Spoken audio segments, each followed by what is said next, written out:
ఈ అసలు అవకాడో మొక్క ఎలా ఉండాలి, అవకాడో లీఫ్ బట్టి కూడా రైతులకి మనం వెరైటీ ఎట్లా డిఫరెన్స్ చేయవాలనేది ముఖ్యంగా డిస్కస్ చేసుకుందాము.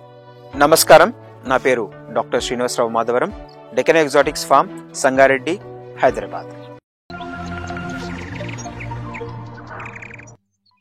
రైతులకి అవకాడో మొక్క అనేది తెలుసు, కానీ ఆ లీఫ్ ఎట్లా ఉంటుంది, ఎలా గుర్తుపట్టాలి, వెరైటీ కరెక్ట్ అయినా లేదా నర్సరీ వాళ్ళు ఏదో మొక్క చెప్పి ఇంకో వెరైటీ చేయటం, ఈ డిఫరెన్సెస్ తెలుసుకోవడానికి మనము ఫస్ట్గా local varieties versus has varieties తీసుకున్నప్పుడు, ఈ లీఫ్ తీసుకున్నప్పుడు దీంట్లో హాస్లో లాంగ్ ఎలాంగేటెడ్ మిడ్ అంటే మిడ్ సెక్షన్లో కూడా చూసుకున్నప్పుడు ఎక్కువగా లెంతీగా ఉంటుంది.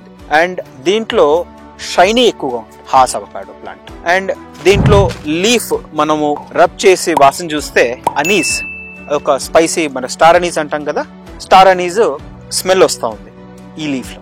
అదే పింకటన్ తీసుకున్నప్పుడు వేవీ ప్యాటర్న్ ఉంటుంది. వేవీ ప్యాటర్న్ అంటే ఫర్ ఎగ్జాంపుల్ ఇప్పుడు మనము ఆకు ఎడ్జెస్ లో అలలాగా ఉంటాయి. ఇది పింకటన్ వెరైటీకి మోస్ట్ క్లాసిక్, మనం ఈజీగా గుర్తుపట్టచ్చు. ఇది వెస్ట్ ఇండియన్ రేస్ వెరైటీస్, అంటే ఇప్పుడు మన గ్రీన్ స్కిన్ వెరైటీస్ అంటాము. ఈ గ్రీన్ స్కిన్ వెరైటీస్ ఇలా బ్రాడ్ గా పెద్దగా లీఫ్ ఉంటుంది. సో ఇది క్లాసిక్ గా మనము వెరైటీస్ ని సింపుల్ గా బండ గుర్తులు గుర్తుపట్టుకోవడానికి, తెలుసుకోవడానికి.